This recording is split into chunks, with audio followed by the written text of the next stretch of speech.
Good morning, friends. So, in this lecture, we will study or we will learn about human circulation.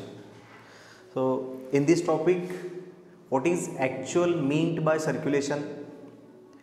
What are the organs involved in the circulatory system? What is actual mechanism of circulation? And some different aspects which we are learn when going through this topic. So, listen carefully. When we will go thoroughly from the system of any of system, that means circulatory system or either excretory system or control coordination or human reproductive, any system. So, which is most thing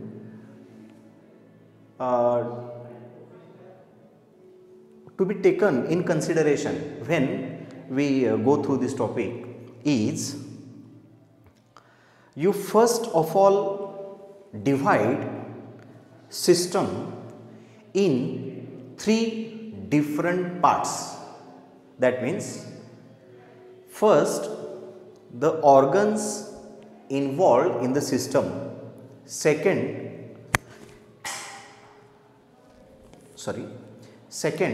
that is mechanism of the system, and third part that is different diseases which are related with this system.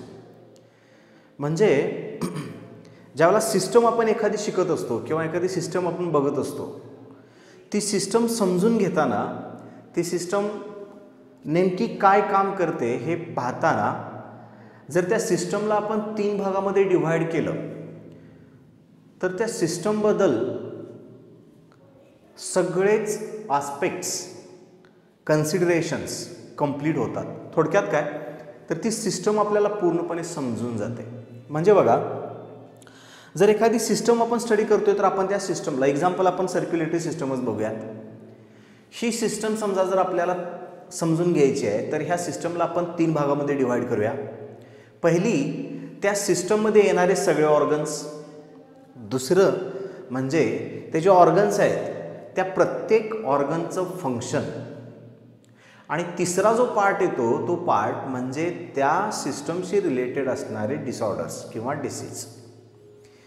बघा, circulatory सिस्टममध्ये पहिल्या भागामध्ये जर आपण त्याचे organs लक्षात घेतोय तर सर्क्युलेटरीमध्ये पहिला जो ऑर्गन येतो तो ऑर्गन आहे हार्ट. मग हार्टची स्टडी करताना हार्टचं लोकेशन, हार्टचं structure, internal structure, external structure, त्याच्यानंतर हार्टचं फंक्शन कसं होतं तो एक पार्ट. दुसऱ्या ऑर्गनबद्दल जर विचार करायचा झाला तर सर्क्युलेटरी सिस्टममधलं दुसरा ऑर्गन म्हणजे ब्लड वेसल्स. आणि तिसरा पार्ट जो आहे ज्याला आपण कनेक्टिव्ह टिश्यू असं म्हटलं आहे ॲनिमल टिश्यूच्या पार्टमध्ये किंवा टॉपिकमध्ये, तर तिसरा जो पार्ट आहे किंवा टिश्यू म्हणूयात आपण त्याला, तो जो टिश्यू आहे तो आहे ब्लड. म्हणजे सर्क्युलेटरी सिस्टम जर आपल्याला स्टडी करायची आहे तर सर्क्युलेटरी सिस्टममध्ये आपल्याला काय काय बघावं लागेल? हार्ट, ब्लड वेसल्स आणि ब्लड. मग आता हार्टची स्टडी करताना हार्टचं लोकेशन सांगितलंच मी मगाशी म्हटल्या पद्धतीनं. हार्टचं लोकेशन, हार्ट नेमकं कुठं प्रेझेंट असतं, कसं प्रेझेंट असतं, हार्टची डायमेन्शन्स काय आहेत, त्याचं वेट किती असतं, त्याची मेजरमेंट्स कशी असतात, त्याच्यानंतर ते कुठं कशा पद्धतीनं लोकेट झालेलं असतं. त्याच्यानंतर सेकंड पार्ट येतो तो म्हणजे ब्लड वेसल्स. आणि ब्लड वेसल जे आहेत ह्या ब्लड वेसलची स्टडी करताना ब्लड वेसल्सला आपल्याला तीन भागामध्ये डिवाइड करावं लागतं. सो त्याच्यामध्ये फर्स्ट पार्ट जो येतो तो असतो आर्टरीचा, सेकंड पार्ट आहे तो आहे वेन्स, आणि थर्ड पार्ट जो आहे तो आहे कॅपिलरीज.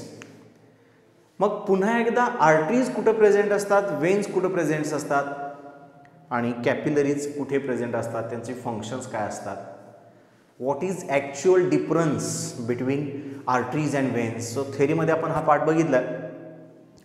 हा झाला second part.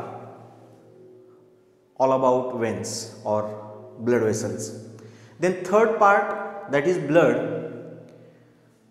So when we going to study about blood, at that time, what is blood, what is exact definition of blood, what is composition of blood,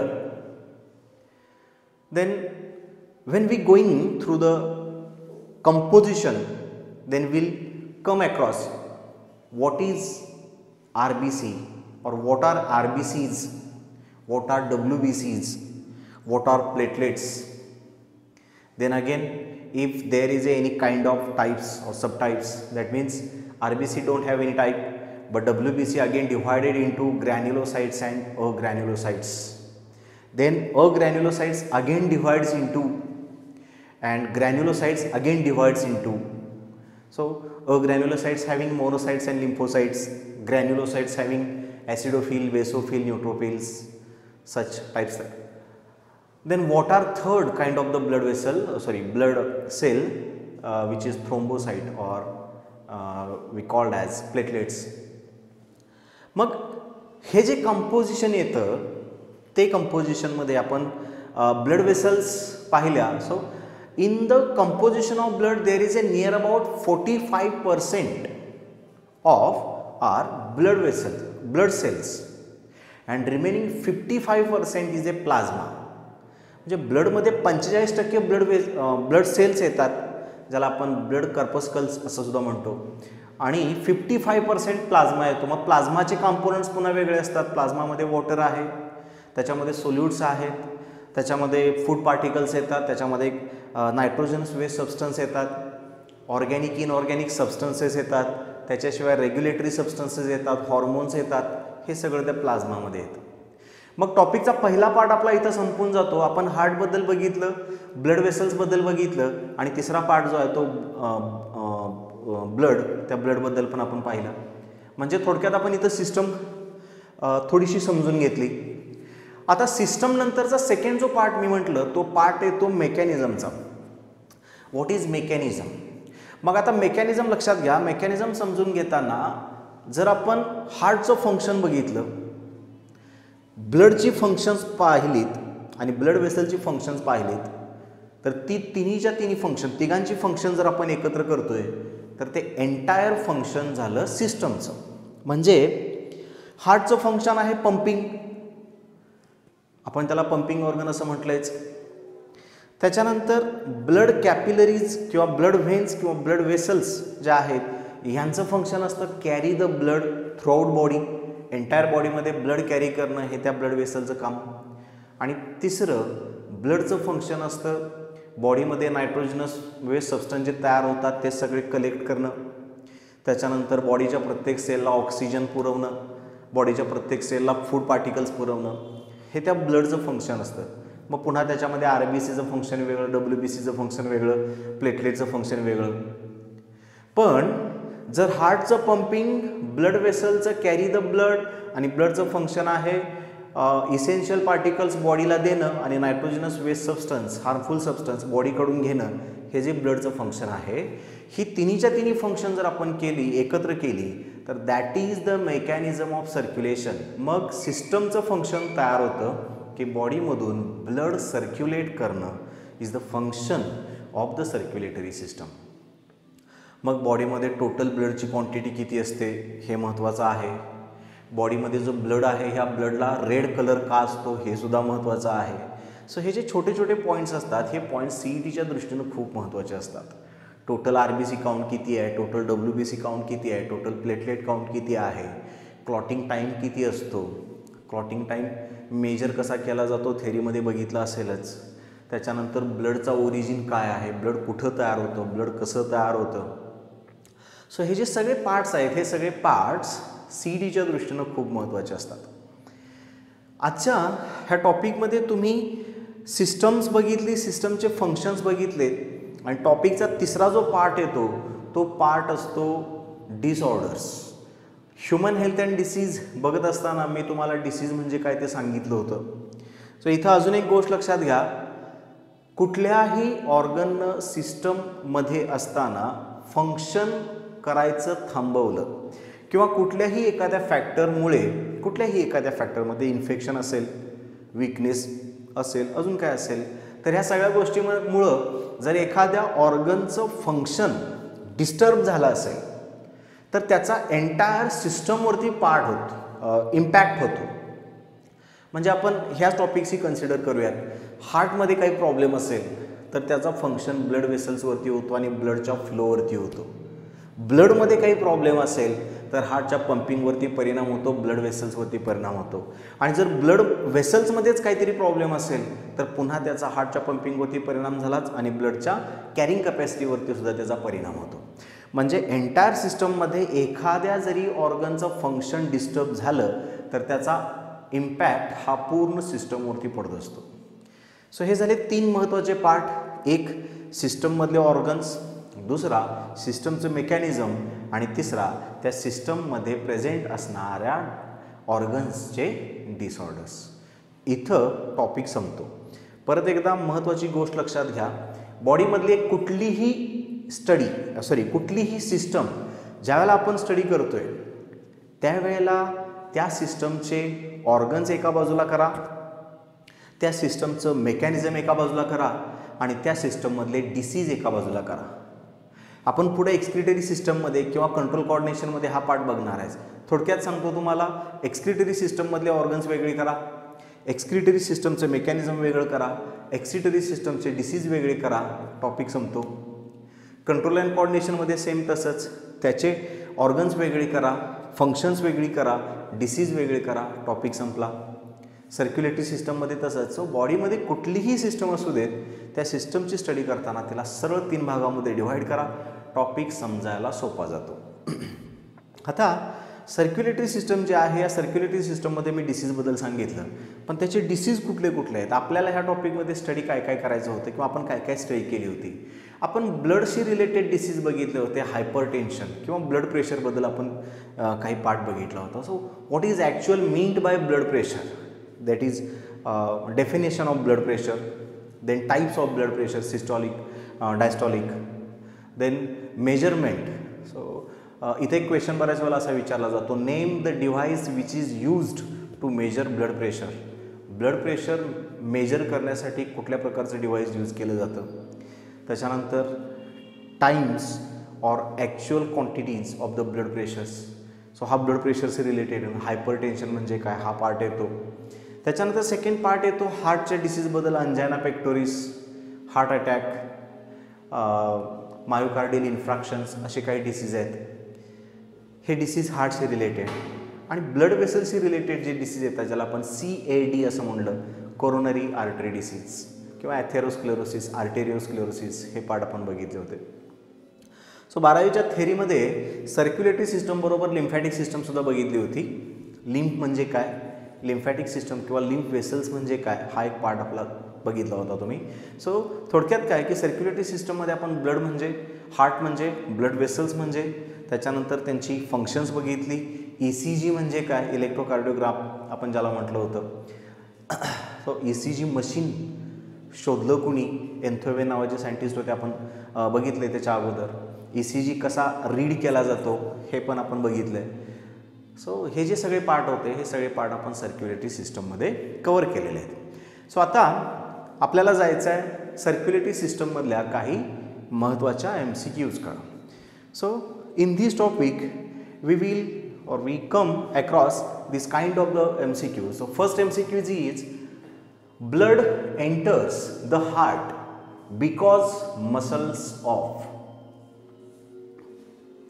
Question काय आहे, blood enters the heart because muscles of. During circulation or the path of blood. So if you remember, then the deoxygenated blood from superior and inferior vena cava collects into right atrium. From right atrium it enters into right ventricle through tricuspid wall. Then from right ventricle it enters into pulmonary artery and from pulmonary artery the deoxygenated blood goes towards lungs for oxygenation. So in the lungs where exchange of gases takes place, that means from deoxygenated blood CO2 enters into lungs or alveoli and exchange with oxygen.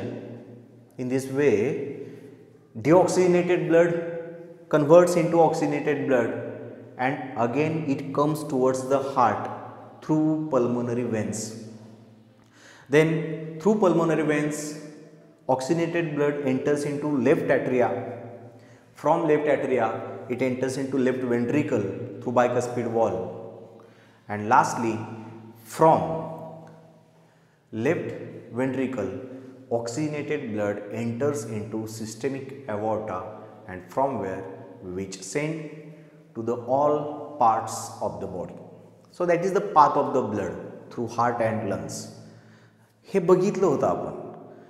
Superior आणि inferior vena केव्हामधून deoxygenated येतं, deoxygenated blood येतं right ॲट्रियममध्ये, आणि question जो आहे तो question त्याच्यावरतीच depend आहे. Blood enters the heart because muscles of, त्यावेळेला ॲट्रिया जे आहे ते ॲट्रिया रिलॅक्स असतात, ज्याच्यामुळे ब्लड इझिली त्याच्यामध्ये एंटर होतं. ज्याच्यामुळं पहिल्या MCQs किंवा पहिल्या क्वेश्चनचा आपला आन्सर असेल atria relax. Then second, the exchange of material between blood and interstitial fluid only at the, question असा आहे, the exchange of material between blood and interstitial fluid only at the capillaries, veins, arteries or arteriole. आपल्याला माहिती आहे की capillaries are the thinnest blood vessels which having pores. आपण म्हणूयात त्यांच्या wall ज्या आहेत ह्या वॉल्सवरती पोल्स प्रेझेंट असतात किंवा which is permeable in nature, ज्याच्यामुळं मटेरियल जे आहे ब्लडमधलं आणि इंटरस्टिशियल फ्लुइडमधलं त्याची एक्सचेंज होते. So here answer is capillaries.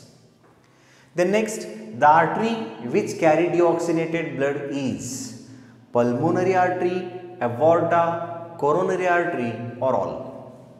Question असा विचारला जातो इथं की कोणत्या आर्टरीमध्ये डिऑक्सिजनेटेड ब्लड आहे. परत एकदा ह्याचा आन्सर पाथ ऑफ ब्लड ह्याच्यामध्ये येतं, आणि आपण मगाशी म्हटल्या पद्धतीनं ज्या वेळेला राईट व्हेंट्रिकलमधून डिऑक्सिजनेटेड ब्लड लंग्सकडे जातं त्यावेळेला ते पल्मोनरी आर्टरीमधून जातं. So the answer is pulmonary artery. The next question, when the walls prevent backflow of blood, the circulatory system is called as. Blood vessels मध्ये जर वॉल्स असतील ज्या बॅकफ्लो प्रिव्हेंट करत असतील तर त्या टाईपच्या सर्क्युलेटरी सिस्टमला काय म्हणणार आहोत आपण. सो ह्या सर्क्युलेटरी सिस्टमला आपण लॅटरल सर्क्युलेटरी सिस्टम असं म्हणणार आहोत, की जिथं प्रेशर मेंटेन केलं जातं किंवा ब्लड वेसल्समधून ब्लड ज्यावेळेला पुढं ट्रान्सफर होतं त्यावेळेला ते ब्लड युनिडायरेक्शनल आहे ते पुन्हा पाठीमागं येऊ नये म्हणून त्यांच्यामध्ये वॉल्स प्रेझेंट असतात. So that is the lateral circulatory system. Then the innermost coat of the wall of the artery is called. आर्टरीच्या इनरमोस्ट वॉल जे आहे त्या वॉलवरती कोणता कोट असतो, लेयर असतो, असा क्वेश्चन येतो. सो इथं बघा tunica externa, tunica media, tunica adventitia आणि शेवट आहे एंडोथेलियम. सो लक्षात राहू द्या सगळ्यात इनरमोस्ट लेयर जो आहे त्या इनरमोस्ट लेयरवरती एंडोथेलियमचा लेयर असतो किंवा एंडोथेलियम प्रेझेंट असतं. Then next question, which of the following is cancerous state of the blood. जसं मगाशी मी म्हटलं की प्रत्येक ऑर्गनच्या डिसीजबद्दल आपल्याला बघायचं असतं. हा जो डिसीज आहे हा डिसीज ब्लडशी रिलेटेड डिसीज आहे किंवा ब्लडचा डिसीज आहे. पण क्वेश्चन काय म्हणतो की खाली इथं आपल्याला जे 4 ऑप्शन्स दिलेत ह्या 4 ऑप्शन्समध्ये क्लोरेमिया, ल्युकेमिया, युरेमिया अँड प्रोटीनेमिया असे 4 ऑप्शन्स आहेत. तर त्या 4 ऑप्शन्सपैकी किंवा 4 कंडिशन्सपैकी कोणती कंडिशन्स आहे जिला आपण ब्लड कॅन्सर म्हणू शकतो. आता ब्लड कॅन्सर जे आहे ह्या ब्लड कॅन्सरच्या कंडिशनला पॅथॉलॉजिकल इन्क्रीमेंट असं म्हटलं होतं. ज्यावेळेला नॉर्मल ब्लड सेल ज्या आहेत ह्या नॉर्मल ब्लड सेल्स किंवा WBCs white blood cells normal क्वांटिटीपेक्षा पॅथॉलॉजिकली इन्क्रीज होतात म्हणजे भरपूर वाढतात, त्यावेळेला त्या कंडिशनला ब्लड कॅन्सर असं म्हटलं जातं. आणि ब्लड कॅन्सरचं दुसरं जे नाव आहे ते नाव आहे leukaemia. So it is a pathological change in the WBCs. So leukemia is also known as blood cancer. So answer is leukemia. Then next question, heartbeat originates from. heartbeat जे आहे त्या हार्टबीटचं ओरिजिन कुठं असतं किंवा हार्टबीट कसे तयार होतात. So it is the mechanism of heart or pumping of heart किंवा हार्टची जी ॲक्शन आहे त्या हार्टच्या ॲक्शनमध्ये हा क्वेश्चन येतो की पंपिंग जे आहे किंवा हार्टबीट जे आहे ती हार्टबीट कशी तयार होतात, कशी ओरिजिनेट होतात किंवा कोण ओरिजिनेट करतं. ऑप्शन्स आहेत pacemaker, cardiac muscles, left atrium and right ventricle. आता तसं बघितलं तर कार्डियक मसल जे आहेत, cardiac muscle is specific type of the muscles which are present in only heart and which are responsible for pumping of heart. Myogenic property असते त्या मसलची म्हणून त्याला आपण मायोजेनिक ऑर्गन असं पण म्हणतो. Left atrium, right ventricle. Atrium आणि ventricle हे दोघंच्या दोघं हार्टच्या पंपिंगमध्ये महत्त्वाचं काम करतात किंवा रोल प्ले करतात. पण त्या तिघांशिवाय पेसमेकर जो आहे ज्याला आपण सायनोॲट्रियल नोड SA नोड असं म्हटलं pacemaker. So this pacemaker is responsible for generation of current, ज्याला आपण पेसमेकर जो आहे ह्या पेसमेकरला आपण इम्पल्स जनरेट करण्याचं मशीन म्हणूयात. इम्पल्स जनरेट होतात पेसमेकरमध्ये. आपण कंडक्टिंग सिस्टम या टॉपिकमध्ये बघितली. या टॉपिकमध्ये कंडक्टिंग सिस्टममध्ये SA नोडवरती इम्पल्स जनरेट केल्या जातात, तिथून त्या इम्पल्स पूर्ण ॲट्रियावरती स्प्रेड केल्या जातात. त्यातल्या काही इम्पल्स AV नोड रिसीव करतो आणि मग AV नोडकडून त्या इम्पल्स बंडल ऑफ हीजकडे जातात. बंडल ऑफ हीजच्या पर्किंजे फायबर्समधून त्या इम्पल्स वेंट्रिकल्सवरती स्प्रेड होतात. ज्या वेळेला सर्किट कंप्लीट होतं ते सर्किट कंप्लीट झाल्याच्यानंतर हार्टचं पंपिंग स्टार्ट होतं. आणि म्हणून इथं आपण हार्टबीट ओरिजिनेट फ्रॉम हा जो क्वेश्चन आहे ह्या क्वेश्चनचा आन्सर सांगणार आहोत pacemaker. Then next, blood supply to the kidney. आता हा एक महत्त्वाचा पार्ट. हार्टमधून बाहेर पडलेले जे ब्लड आहे ते ब्लड किडनीकडे जातं आपल्याला माहिती आहे. तिथं ते फिल्टर होणार, फिल्टर होऊन पुन्हा पूर्ण बॉडीमध्ये येणार. तर टोटल ब्लडच्या किती % ब्लड हार्टपासून किडनीकडे सप्लाय होतं. सो इथे एक लक्षात राहू द्या, near about 25% of the blood is goes towards the kidney for filtration. हा क्वेश्चन आहे. The next, heart sound which is longer is. आता आपल्याला माहिती आहे की हार्ट जो आहे ह्या हार्टचं साऊंड लब आणि दब अशा 2 प्रकारामध्ये होतं. आणि मग हा जो साऊंड आहे लब दब हा नेमका कधी क्रिएट होतो. लब दब असं जे साऊंड प्रोडक्शन केलं जातं ह्या 2 साऊंडमधला कोणता साऊंड लॉंग असतो असा क्वेश्चन आहे.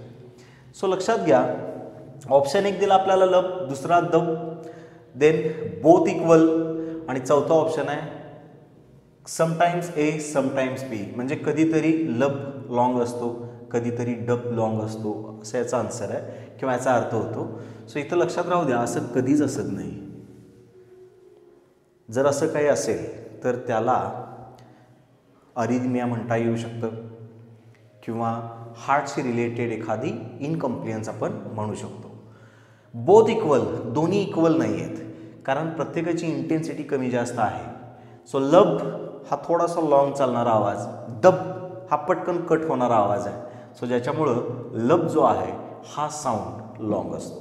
सो आन्सर जे आहे ते आन्सर असेल and the last question, the heart of heart is, question लक्षात घ्या, हार्टचं हार्ट कुणाला म्हटलं जातं? आपण इथं क्वेश्चन बघितला मगाशी, heartbeat originated from pacemaker. Cardiac मसलचं पंपिंगमध्ये फंक्शन आहे, लेफ्ट ॲट्रियम राईट ॲट्रियम ह्या दोघांचं सुद्धा पंपिंगमध्ये फंक्शन आहे किंवा रोल आहे. पण जोपर्यंत पेसमेकर इम्पल्स जनरेट करणार नाही तोपर्यंत कार्डियक ॲक्टिव्हिटी स्टार्ट होणार नाही आपण बघितलं. आणि म्हणून आपण पेसमेकर हा हार्टबीट तयार करणारा मुख्य पार्ट असतो असं सांगितलं. आणि म्हणून पेसमेकरलाच आपण हार्ट ऑफ हार्ट असं म्हणणार आहोत. ऑप्शनमध्ये बघितलं तर SA node, AV node, bundle of His आणि पर्किन्सचे फायबर हे 4 पॉईंट सांगितले. पण मगाशी आपण म्हटलं की पेसमेकर जो आहे ह्या पेसमेकरचं दुसरं नाव आहे सायनोॲट्रियल नोड. आणि म्हणून SA नोडला किंवा पेसमेकरलाच आपण हार्ट ऑफ हार्ट असं म्हणणार आहोत.